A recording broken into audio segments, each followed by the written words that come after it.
Hello everyone, आज हम लोग हिमालय के प्रादेशिक विभाजन को देख लेते हैं जो सर सिडनी बुराड जी ने किया था। ये बहुत ही महत्वपूर्ण है, कई एग्जाम्स में देखने को मिलते हैं। इससे क्वेश्चन यूपी पीजीटी ज्योग्राफी और यूपी टीजीटी सोशल साइंस के लिए बहुत ही इंपॉर्टेंट है। हम लोग एक तरफ से इसको देख लेते हैं। यहाँ पे देखिएगा सिंधु नदी, ठीक है। सिंधु नदी ये लद्दाख से होकर बहते हुए पाकिस्तान चली जाती है। सिंधु नदी और ये आपकी नदी है सतलज नदी, ठीक है।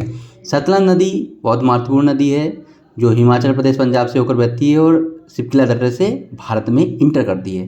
सिंधु नदी और सतलज नदी के बीच में जो हिमालय है उसे उन्होंने पंजाब हिमालय नाम दिया। ओके, देखिए पंजाब हिमालय ये 560 किलोमीटर लंबाई में है और इसी में आपकी कश्मीर घाटी है, ठीक है। ये बहुत इंपॉर्टेंट है। इसके बाद जब हम आगे बढ़ेंगे तो सतलज नदी और ये काली नदी भारत और नेपाल के बीच बॉर्डर बनाती है। कभी आप पूर्णा देवी के मंदिर जाएं तो वहाँ पे देखेंगे आप काली नदी। आगे चलकर काली नदी को शारदा नदी कहा गया है। तो सतलज और काली नदी के बीच का जो हिमालय है उसे कुमायूं हिमालय कहा जाता है। सर सिडनी बुराड जी ने उसे कुमायूं हिमालय कहा, जो 320 किलोमीटर लंबा है।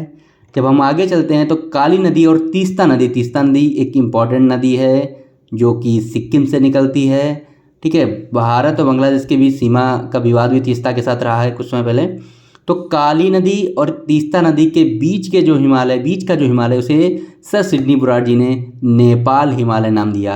नेपाल हिमालय नाम क्यों दिया? क्योंकि सब सर्वाधिक ये नेपाल में ही पड़ता है और इसकी जो लंबाई 800 किलोमीटर है। ओके, इसके बाद हम लोग देखते हैं तीस्ता नदी और ये देखिए ब्रह्मपुत्र नदी आई हुई है।